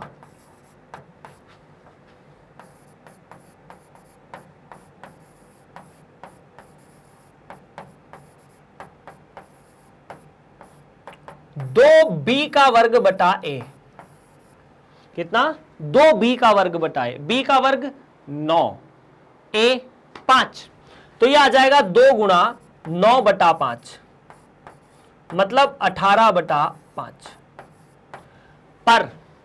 पर नाभि और बेसिकली आपको नाभि, अच्छा नाभियों और शीर्षों के निर्देशांक भी पूछा है। यहां दो चीजें मिस हो रही है, मतलब हमने नहीं की है, नाभियों और उत्केंद्रता। तो भले ही पहले नाभि लिखा है, लेकिन नाभि निकालने के लिए उत्केंद्रता अति आवश्यक है। बिना उत्केंद्रता के नाभि नहीं निकलेगी, क्योंकि नाभि के निर्देशांक +-ae होते हैं। इस फोटो को बड़े ध्यान से देखो, ये जो निर्देशांक है ae, 0 और -ae, 0, ये दोनों आपको चाहिए। नाभिलंब जीवा जो थी उसकी लंबाई ये होती है, और जिसका फॉर्मूला आप निकाल चुके हैं, कितना, 2b का वर्ग बटा a। हमें यह भी मिल चुका है, परंतु हमें क्या चाहिए, e का मान चाहिए। उसके बिना हम ae नहीं निकाल सकते। तो चलिए हम निकालने जा रहे हैं उत्केंद्रता। क्या निकालने जा रहे हैं इस केस में, उत्केंद्रता निकालने जा रहे हैं। ये वाली चीज को मैं हटा देता हूं, आपको साफ साफ दिख रहा है कि a जो है वो b से बड़ा है। अपन इसे यहां लिख देते हैं कि a का वर्ग b के वर्ग से बड़ा है। चलिए हम पांचवा बिंदु निकालने जा रहे हैं, उत्केंद्रता, इसेंट्रिसिटी। E बराबर हमें पता है, E का मतलब वर्गमूल ले लो, जो छोटा है उसका वर्ग बटा जो बड़ा है उसका वर्ग। तो अब यहां पर मान रख के देखो यार, 1 - 9 बटा 25, 9 बटा 25 मतलब 25 का लघुत्तम लिया तो 25 - 9 16, 16 बटा 25 का वर्गमूल, तो 4 बटा 5 आपका आंसर आया E का। कितना, E का। छठा कॉन्सेप्ट, छठा प्रश्न, नाभियां। तो नाभियां जो है उनको कंबाइनली लिख सकते हो, ae, 0 और -ae, 0 को एक साथ लिख दिया, +-ae, 0, मतलब एक बार प्लस एक बार माइनस। तो ये होती है +-ae, 0। अब चूंकि a का मान 5 है, तो +-5 गुणा 4 बटा 5, 0। तो भाई साहब प्लस माइनस तो खत्म, 4 से 5 खत्म, तो 4,0। ये रही नाभियां। सारे केस आपको यहां निकालने थे, आपने सारे केस यहां पर निकाल के रख दिए हैं। डन है क्या? देख लीजिए, अगर कोई परेशानी यहां है तो आप कमेंट कर सकते हैं। सबसे पहले आपको यह देखना है कि ए बड़ा है या बी बड़ा है, उसके बिना हम आगे नहीं बढ़ेंगे। ए बड़ा है या बी बड़ा है, हमें यह क्लियर होना चाहिए। डन है? चलिए प्रश्न नंबर 9 आपके सामने यहां पर समाप्त हो जाता है। प्रश्न नंबर 10 के बारे में बात करेंगे। उदाहरण नंबर 10, दीर्घवृत्त 9x की घात 2 प्लस 4y की घात 2 बराबर 36 के नाभियों, शीर्षों के निर्देशांक, दीर्घ और लघु अक्ष की लंबाई, उत्केंद्रता ज्ञात कीजिए। अब ऐसा तो समीकरण अपन ने दीर्घवृत्त का देखा ही नहीं है ना? देखो, इस दीर्घवृत्त को जो कि आपको दिया है 9x का वर्ग प्लस 4y का वर्ग बराबर 36, इधर है ना अपने को, अपन जो मानक समीकरण देखते हैं तो देखते हैं x का वर्ग बटा a का वर्ग प्लस y का वर्ग बटा b का वर्ग बराबर 1, तो यहां 1 चाहिए, तो 36 से भाग दे दो। 36 से भाग दिया तो बचेगा x का वर्ग बटा 4 प्लस y का वर्ग बटा 9 बराबर 1। और अगर आप मानक समीकरण से तुलना करोगे तो आपको साफ साफ दिखेगा कि इस केस में b का वर्ग a के वर्ग से बड़ा है, और अगर b का वर्ग a के वर्ग से बड़ा है तो ये वाला केस अब नहीं होने वाला, अब इसका उल्टा केस होने वाला है, दूसरा वाला। कौन सा?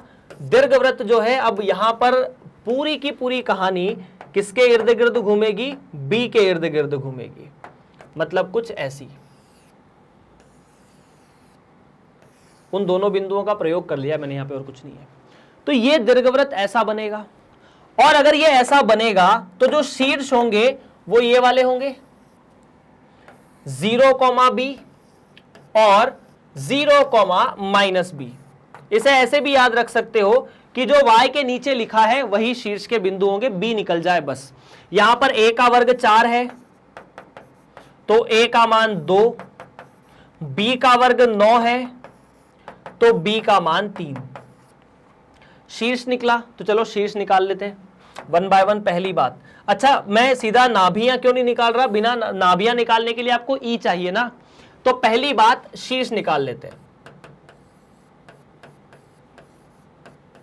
शीर्ष क्या होंगे इस केस में? 0, ±b, क्योंकि अभी जो निर्देशांक है वो y अक्ष पर ज्यादा लंबाई है, तो 0, ±b, 0, ±b मतलब 0, ±3। दूसरा, दीर्घ अक्ष की लंबाई,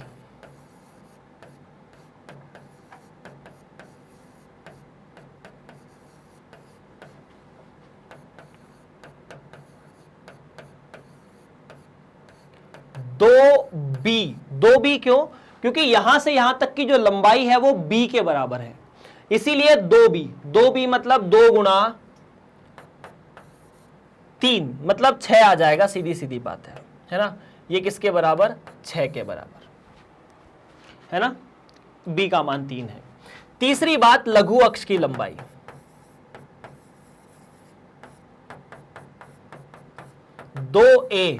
a का मान 2 है तो लघु अक्ष की लंबाई 4। ठीक, देखो शीर्ष के निर्देशांक निकले, लघु और दीर्घ अक्ष की लंबाई निकली, अब उत्केंद्रता निकालनी है, और उत्केंद्रता के बाद ही हम नाभि निकालेंगे। ठीक है, देख लो यहां से यहां तक जो लंबाई है वो 2b है, इसीलिए ये दीर्घवृत्त है, और यहां से यहां की जो लंबाई है वो 2a है, इसीलिए ये लघु अक्ष है। अब हमें निकालनी है नाभियां, तो नाभियां के बारे में अगर बात करूं तो ये वाला बिंदु और ये वाला बिंदु दोनों नाभि है।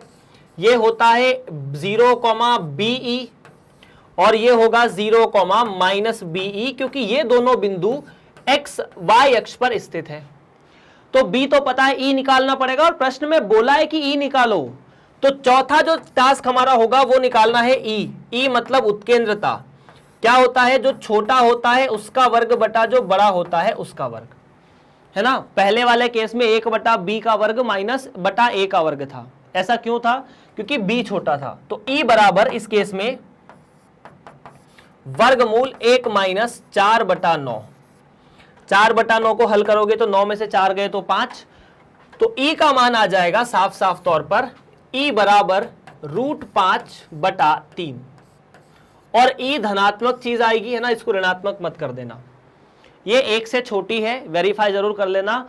दीर्घवृत्त में उत्केंद्रता 1 से छोटी आनी चाहिए। पांचवा केस आपको निकालनी है नाभि। तो नाभियां निकालने के बारे में बात करें तो नाभियां इस केस में क्या है sir ji, 0, plus minus b, 0, plus minus b e, not b, b e. So ये मिलेगा 0, प्लस माइनस, बी का मतलब 3, ई का मतलब √5/3। सो भाई साहब 0, plus minus √5, and that is the final answer of all the ask and the required things. Done. तो प्रश्न नंबर 10, उदाहरण नंबर 10 भी इस तरह से समाप्त होता है।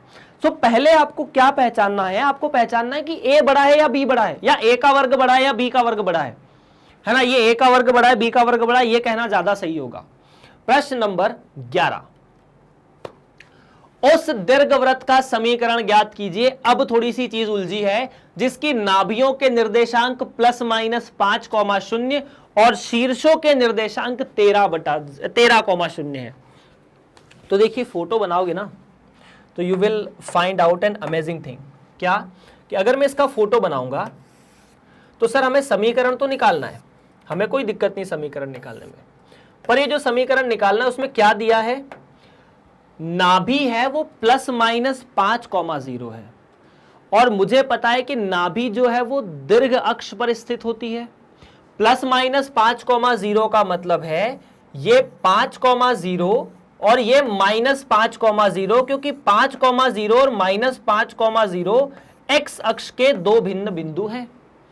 तो ये आपकी पहली नाभि है F1 और ये पहली नाभि है F2। अब अगर यहां पर F1 F2 है तो सीधी सीधी बात है, दीर्घ अक्ष जो है वो ऐसा होना चाहिए या परवलय ऐसा होना चाहिए, क्योंकि F1 F2 एक्स अक्ष पर स्थित है। और शीर्ष आपको दिए हैं 13,0 और -13,0।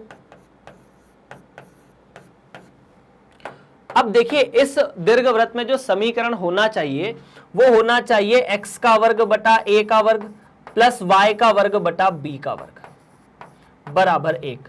और चूंकि फोटो ऐसा बन रहा है, नाभि x अक्ष पर है और जो शीर्ष है वो भी x अक्ष पर है, तो यहां a का वर्ग b के वर्ग से बड़ा होना चाहिए। ये बात क्लियर है। आपको a और b निकालना है, और समीकरण में निकालना क्या है, a और b के अलावा कुछ भी नहीं, हमें a और b निकालना है। तो एक छोटी सी बात बताइए, शीर्ष के निर्देशांक क्या होते हैं? चूंकि शीर्ष क्या होते हैं सर, a,0 या -a,0 होते हैं, दोनों को साथ में क्लब करके लिख सकते हैं। शीर्ष जो होते हैं वो +-a,0 होते हैं, जो कि दिए हुए हैं +-13,0। तो कैन वी से a बराबर 13? बिल्कुल सही। तो a का मान कितना, 13 आया। ठीक है, ठीक है, ये भी ठीक है। एवं नाभियां जो है वो कितनी होती है, नाभियां होती है सर +-ae,0, और जो कि दी है +-5,0 के बराबर। तो सीधी सीधी बात है ae का मान 5 के बराबर है। किसके बराबर? ae का मान 5 के बराबर। तो इसका मतलब है e का मान 5/13, क्योंकि a का मान 13 अपन पहले ही निकाल चुके हैं। तो a का मान 13 और e का मान 5/13, ये दो चीजें आपके पास है। नाउ अब देखो, a और e नाम की दो चीजें आपको मिल गई। आपको a चाहिए था, b चाहिए था, e नहीं चाहिए था, है ना। तो इसे दो तरीके से निकाल सकते हो।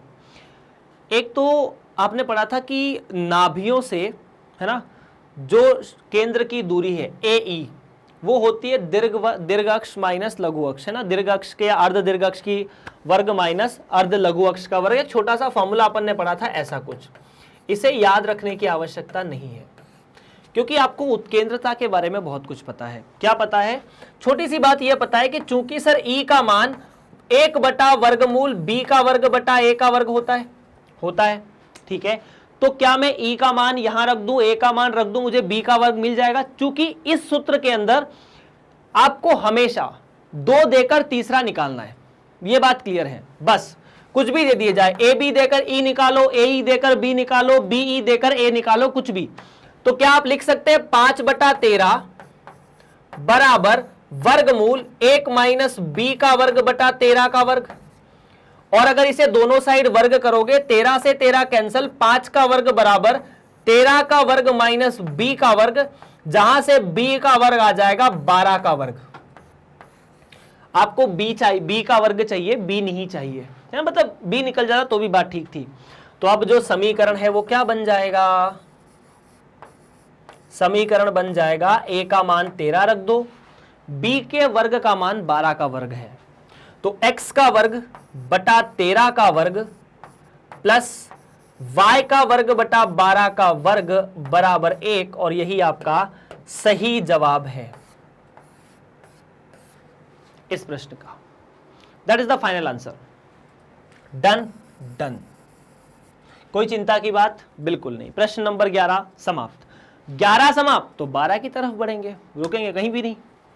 क्या ये बात ठीक है? अगर ठीक है तो चलो यार, उस दीर्घ अक्ष या दीर्घवृत्त का समीकरण जिसके दीर्घ अक्ष की लंबाई 20 है तथा नाभियां प्लस माइनस 0,5 है या 0, प्लस माइनस 5 है। अगर 0, प्लस माइनस 5 है तो बात यह साफ है कि इस केस में नाभियां y अक्ष पर स्थित है, और अगर नाभियां y अक्ष पर स्थित है तो मैं कह सकता हूं कि यह जो दीर्घवृत्त है इसका फोटो ऐसा बनना चाहिए। यह है नाभियां 0, प्लस माइनस 5, ये अच्छा 0, प्लस 5 और 0, माइनस 5, ठीक है। 0,5 0, माइनस 5। दीर्घ अक्ष की लंबाई 20 है, मतलब यहां से लेकर यहां तक की जो लंबाई है वो 20 है। अब एक बात बताओ, इस केस में दीर्घ अक्ष क्या होता है? दीर्घ अक्ष की लंबाई length of major axis, sir ये 2b होती है जो कि 20 के बराबर दी है, मतलब साफ b बराबर 10, ठीक है। उसके बाद नाभियां क्या होती है इस केस में? तो सर नाभियां होती है 0, प्लस माइनस बीई, यही होती है ना। तो और ये दी है 0, प्लस माइनस 5 के बराबर, तो सीधी सीधी बात है बीई बराबर 5, ठीक है। अब चूंकि b का मान 10 है तो e बराबर 5/10, मतलब 1/2। इसेंट्रिसिटी कितनी? 1/2। अब यार आपको इस केस में इसेंट्रिसिटी का सूत्र पता है? बिल्कुल पता है। कैसे? क्योंकि सर इस केस में e जो होता है ना वो 1 माइनस a का वर्ग बटा b का वर्ग होता है, क्योंकि यहां पर a लघु अक्ष है और b दीर्घ अक्ष है। तो e मतलब 1/2 बराबर वर्गमूल 1 माइनस a का वर्ग बटा b का वर्ग, तो मुझे पता है 10 का वर्ग है। बिल्कुल सही है, इसे हल करना पड़ेगा, थोड़ा बहुत तो करना पड़ेगा, ठीक है। तो चलो ठीक है, देखते हैं। दोनों साइड वर्ग किया तो 1/4, 1 माइनस a का वर्ग बटा 100, इस 4 को उधर पहुंचाया, a का वर्ग बटा 100 को यहां पहुंचाया, तो a का वर्ग बटा 100 बराबर 3/4, या फिर a का वर्ग बराबर 75।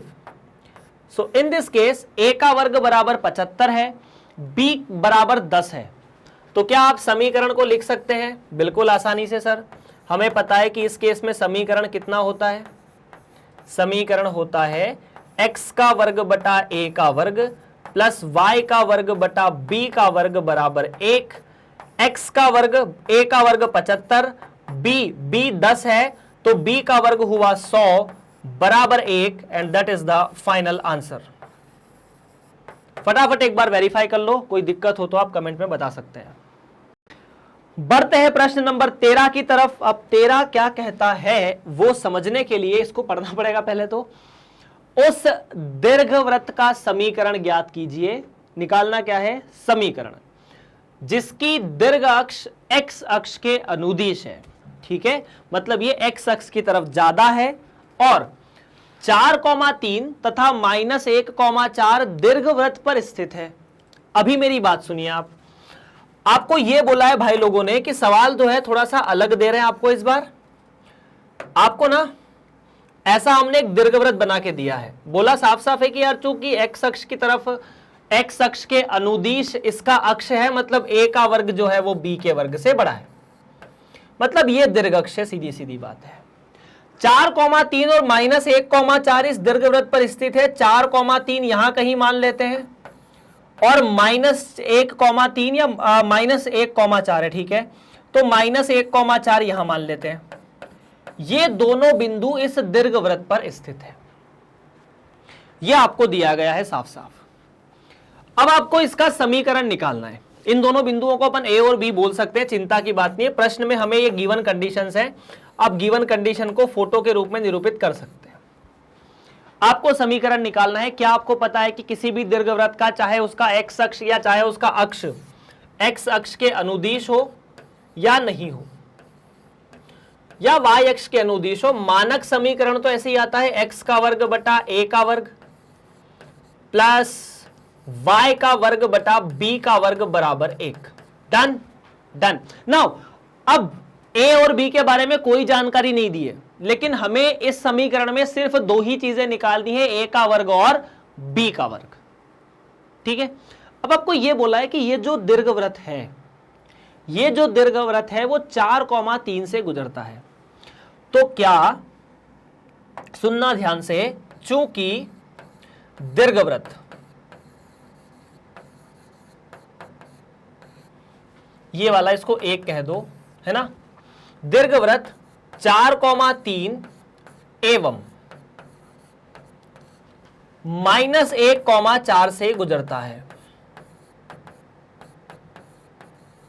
अब अगर कोई वक्र किसी बिंदु से गुजरता है तो उस बिंदु के x और y निर्देशांक वक्र को संतुष्ट करने चाहिए। अगर वक्र को संतुष्ट करना चाहिए तो x की जगह 4, y की जगह 3 रखने पर आपको क्या मिलेगा, 4 का वर्ग मतलब 16 बटा a का वर्ग, 3 y का वर्ग मतलब 9 बटा b का वर्ग, that should be equal to 1। साथ ही साथ जब आप यहां -1,4 रखोगे तो 1 बटा a का वर्ग प्लस 4 का वर्ग 16 बटा b का वर्ग बराबर 1 होना चाहिए। फिर से देख लो, यही कहानी है। अब हमें पता करना है इस केस में कि a का वर्ग और b का वर्ग क्या है। ये जो सवाल है वो दो चर वाले रेखिक समीकरण की तरह बना है, क्योंकि a और b नाम की दो संख्याएं हैं जिनके बारे में हमें ज्यादा जानकारी नहीं है, तो उनके वर्ग भी दो संख्याएं होगी जिनके बारे में ज्यादा जानकारी नहीं है। तो हम क्या करेंगे, इसे अपन बोलते हैं समीकरण 2 और इसे बोलते हैं समीकरण 3। अब समीकरण 2 और 3 से 1 बटा a का वर्ग और 1 बटा b का वर्ग निकाल के वहां पटकना है, इतनी सी बात है। तो एक काम करते हैं, हम लोग समीकरण 3 में 16 का गुणा करते हैं और उसमें से समीकरण 2 को घटा देते हैं। समीकरण 3 में 16 का गुणा किया तो यहां 16 का गुणा किया तो 16 a का वर्ग प्लस 16 गुणा 16 b का वर्ग -1, है ना। ये 1 को इधर ले आओ, थोड़ा समीकरण ढंग का लगेगा, मतलब ये बराबर 0 हो जाएगा। तो -1 बराबर 0 और यहां से भी -1 बराबर 0, या -1 नहीं -16, क्योंकि 1 में आपको 16 का गुणा करना पड़ेगा। पूरे समीकरण में 16 का गुणा किया है।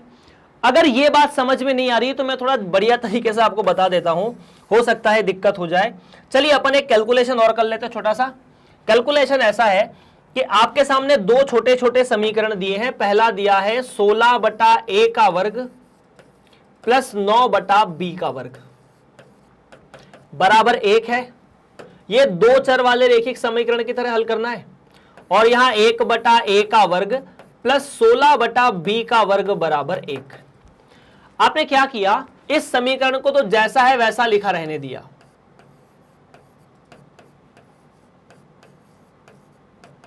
इस समीकरण को 16 से पूरे समीकरण में गुणा कर दिया।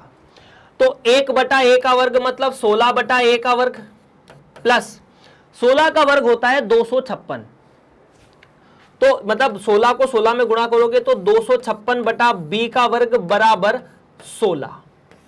अब पहले समीकरण में से दूसरा समीकरण घटा दो।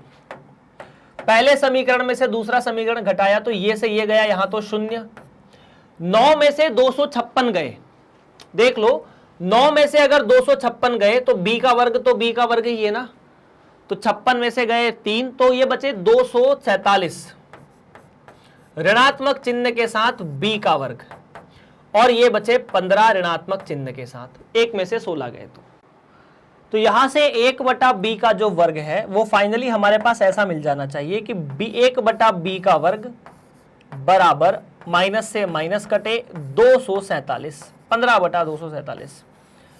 1/b का वर्ग आया, 1/a का वर्ग। और जब भी ऐसा रिजल्ट आए एक बार कैलकुलेशन को जरूर चेक कर लीजिएगा, क्योंकि हो सकता है कि सवाल में सिंपल कैलकुलेशन हो, हमारा कहीं कैलकुलेशन कठिन आया हो।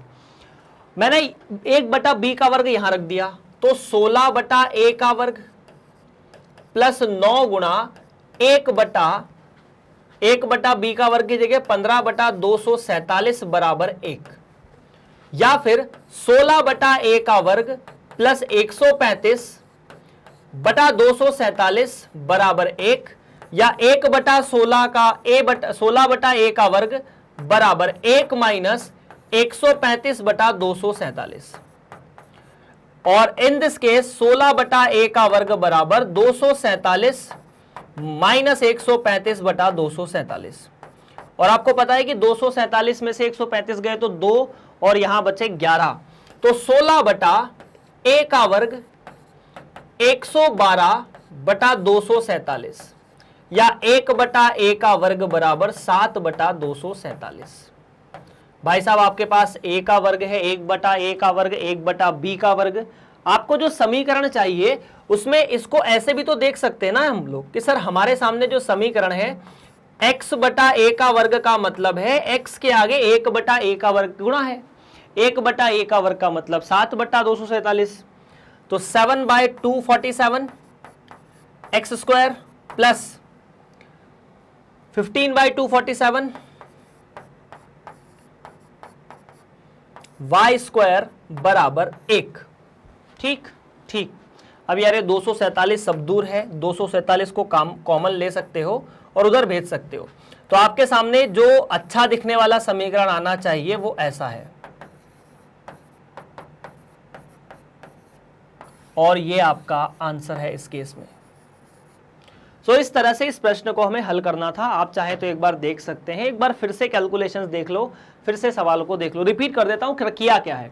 हमें यह बोला था कि x अक्ष के अनुदिश समीकरण, तो ऐसा लिखा सबसे पहले। फिर ये बोला कि ये 4,3 माइनस 1,4 से जा रहा, तो x की जगह 4, y की जगह 3, और फिर x की जगह -1, y की जगह 4 रखा, तो हमारे पास ये 2 समीकरण मिले। इनसे हमें 1/a का वर्ग और 1/b का वर्ग निकालना था।